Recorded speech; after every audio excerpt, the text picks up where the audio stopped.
ये आखिरी सांस तक पढ़ना और पढ़ाना जारी रहे। वो समाज के हित में भी है और व्यक्ति के हित में भी है, क्योंकि अपने स्वधर्म से जुड़ के जीवन जीना, इससे बेहतर क्या जीवन हो सकता है किसी के लिए भी। आप किसी से अपने आप को कंपेयर मत करो, सपने बड़े देखो, संघर्ष करो। बिल गेट्स की एक बात याद आती है, उससे किसी ने पूछा कि आप रातों रात अमीर बन गए, इसका रहस्य क्या है? उसने टेबल पर हाथ ठोकर कहा कि यस, रातों रात अमीर बन गया, पर ये किसी को खबर नहीं वो रात कितनी लंबी थी। समझ में नहीं आता, कोई लात मार के चला गया तो अपने को दोषी देता है। समझ में गया? यदि कोई आपको छल करके जाता है तो आप खुद को इतना काबिल बनिए कि अकेले में उसे सबसे ज्यादा पछतावा हो कि हमें ऐसा नहीं करना चाहिए।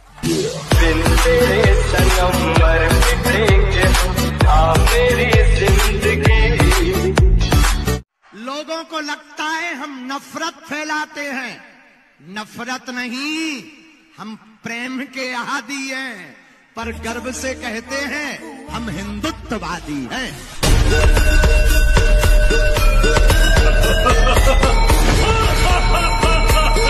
एक दुकानदार फलों के बाजार में फल बेचता था। एक आदमी आया और पूछा, भैया ये सेब कैसे दिए?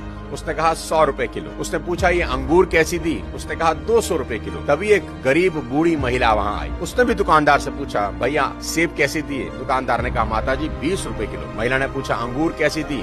तो दुकानदार बोला 30 रुपए किलो। इतने कम भाव सुनते ही पहला वाला ग्राहक गुस्सा हो गया। वह कुछ बोलता इससे पहले दुकानदार ने उसे चुप रहने का इशारा किया। उस समय तो ग्राहक शांत हो गया और उस बूढ़ी महिला ने कहा, ठीक है, 1-1 किलो दोनों तोल दो। दुकानदार ने 1 किलो सेब और 1 किलो अंगूर तोलकर माताजी को दिए। माताजी ने 50 रुपए दुकानदार को पकड़ाए और वहाँ से चली गई। अब वो आदमी जो पहले से वहाँ खड़ा था, उसको बहुत गुस्सा आया। वो बोला, अरे भाई, मैंने तुम्हारा क्या बिगाड़ा है? मैंने जब सेब और अंगूर का दाम पूछा तो मुझे तुमने दाम 100 रुपए और 200 रुपए किलो बताया और इस महिला को यही फल 20 रुपए और 30 रुपए किलो में दे दिए, तो गलत बात है। तो दुकानदार ने कहा, नहीं भाई, मैंने आपको कोई धोखा नहीं दिया। इस औरत का बेटा बीमार है, डॉक्टर ने फल लेने को कहा ताकि शरीर में ताकत आ सके, और इस बेचारी के पास पैसे नहीं है, बहुत गरीब है और है बड़ी स्वाभिमानी, कभी किसी से मदद लेती नहीं। मैंने कई बार उसकी मदद करने की कोशिश की, लेकिन वह लेने से मना कर देती है। तो मैंने ये तरीका ढूंढा है मदद करने का। बूढ़ी है इसलिए बाजार के भाव का कुछ ज्यादा पता नहीं है, नहीं तो मुझसे ये फल भी ना लेती। उस आदमी ने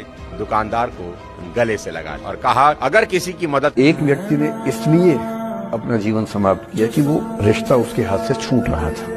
एक ने इसलिए जीवन समाप्त किया कि ये रिश्ता बन गया था, पर समाज के दबाव, घर के दबाव मैनेज नहीं कर पाए।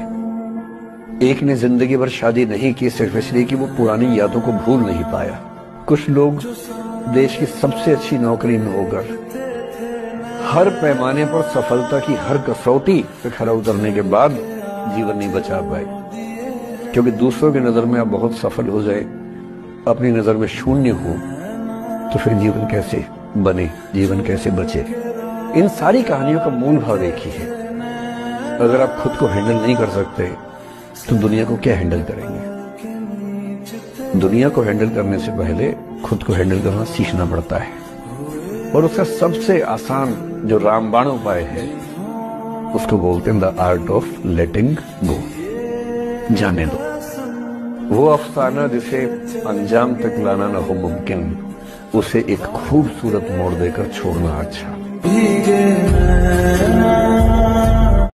ये जो 4 दिन का तुमको कॉलेज में मोहब्बत हो जाता है ना, और उसके बाद जो तुम ये लाइनें बोलते हो, मरते वक्त तेरा नाम रहेगा मेरे मुंह पर, मरते दम तक तेरा नाम रहेगा मेरे मुंह पर। और भाई साहब थोड़ा सा चलोगे ऐसे एक ठोकर लगे, आए मम्मी, थोड़ा सा पेट दर्द करेगा रात में, मम्मी पेट बहुत दर्द कर रहा है। अंत में परेशानी में याद आपको माँ ही आती है। बेचारा गधा को हम लोग ने एकदम दीनहीन जानवर, गधा गाली हो गया है। किसी को कहो ना गधा है क्या रे, गुस्सा जाता है, और कहिए शेर है, शेर खुश हो जाता है। दोनों जानवर है, नहीं समझ में आ गया? दोनों क्या है? जानवर।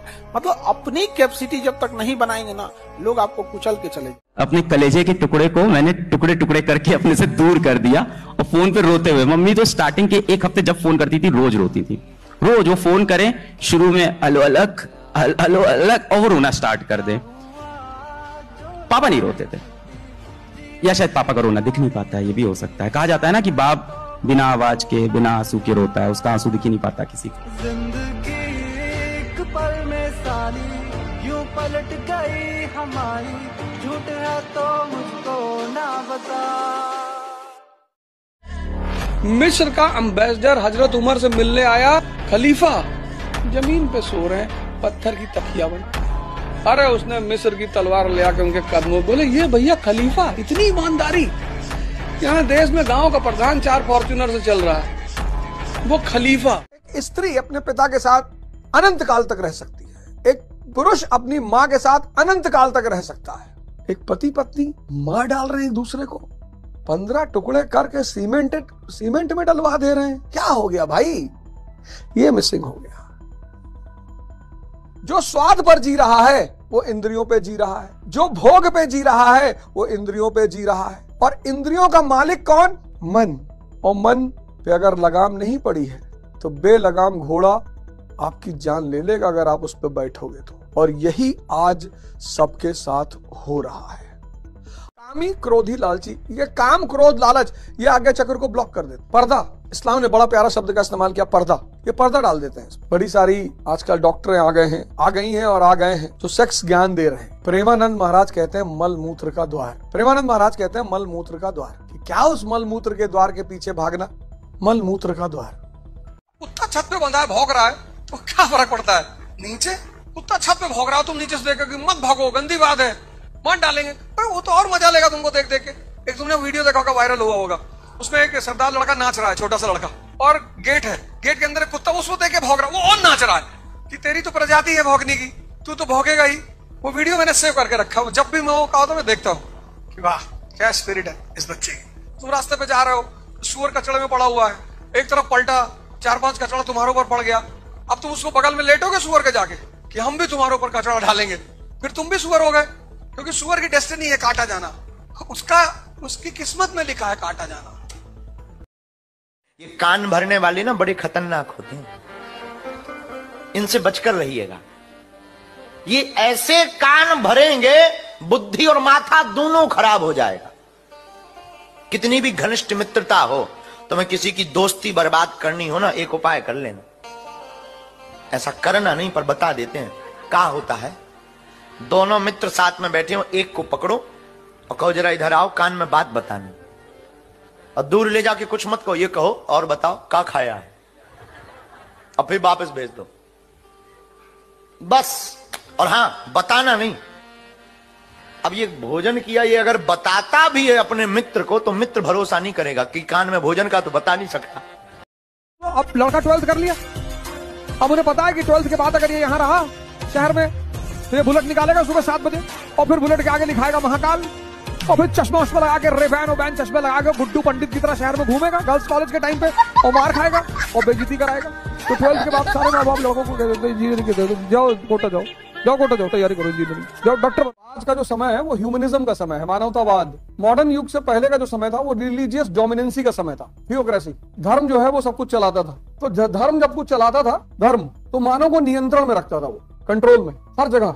जानवर में और इंसान में सबसे बड़ा फर्क यह है कि जानवर जब पैदा होता है तो प्रकृति उसके मन को लगाम दे देती है। जानवर का एक फिक्स खाना है, हर जानवर का उसका एक फिक्स खाना है, वो उस खाने से बाहर नहीं जाएगा। जानवर का एक प्रजनन माह है, रिप्रोडक्शन मंथ, जब वो रिप्रोडक्शन करेगा उसके बाद वो नहीं करेगा। तो जानवर को प्रकृति लगाम डाल देती है खुद, जानवर उस लगाम को नहीं तोड़ता। लेकिन इंसान को जब पैदा करता है तो लगाम छोड़ देता है। बस यहीं पर गड़बड़ी हो जाती है। आधुनिक युग में क्या हुआ, मानवतावाद ने धर्म को रिप्लेस कर दिया। कहा मनुष्य को जो खुशी दे वो काम होना चाहिए। रमजान चल रहा है, सबके लिए है। एक जापान का साइंटिस्ट है, डॉक्टर है, उसने कहा ऑटोफैगी, उसने कहा ऑटोफैगी में 16 घंटे की फास्टिंग करो, 16 घंटे की फास्टिंग करो, तुम्हें दुनिया में कोई बीमारी नहीं होगी। 14 घंटे की फास्टिंग करो, 12 घंटे में तुम्हारे सारे खराब सेल्स को बॉडी के स्ट्रॉन्ग सेल्स मार डालेंगे। लेकिन रिलीजियसली करो, इबादत की तरह करो। ये नहीं रात भर बिरयानी खाए, ये नहीं है रमजान, वो इबादत है। यही कॉन्सेप्ट हिंदुओं में है, नवरात्र, वहां भी तो फास्टिंग है। पर तुम 4 किलो आलू भुनवा लेते हो देसी घी में, सुबह 4 किलो आलू भून लिए देसी घी में, दोपहर में 3 किलो फल खा लिए, शाम को जूस, रात में ड्राई फ्रूट करो, कमजोरी महसूस हो रहा है। और क्या किसी का जिंदगी खा लोगे। फिर हिंदुओं में एक है एकादशी, महीने में 2 बार होती है, उसमें भी निराजल एकादशी होती है, बिना पानी के 24 घंटे व्रत रहना पड़ता है। ये सब बड़ी साइंटिफिक, मतलब आज डॉक्टर ऑटोफैगी कह रहा है तो तुमको बड़ा अच्छा लग रहा है, और जब रिलीजन कह रहा है तब सुपरस्टिशन है। ये सुपरस्टिशन है। कितना नोबल कॉन्सेप्ट है ये। अब तुम रमजान रह लो, एकादशी रह लो, नवरात्र रह लो, तुम स्वस्थ रहोगे। भाई माता पिता जी दोनों एकादशी रहते हैं, इतनी उम्र हो गई, भगवान का रहम कुछ है ही नहीं, ना बीपी ना शुगर कुछ नहीं है, और सिर्फ यही कॉन्सेप्ट है ऑटोफैगी वाला। कितनी प्यारी चीज है रिलीजन। कुछ बोल दो तो मुसलमान नाराज, उधर हिंदू नाराज, 4 किलो आलू पे हमारा आलू का नजर लगा हुआ है।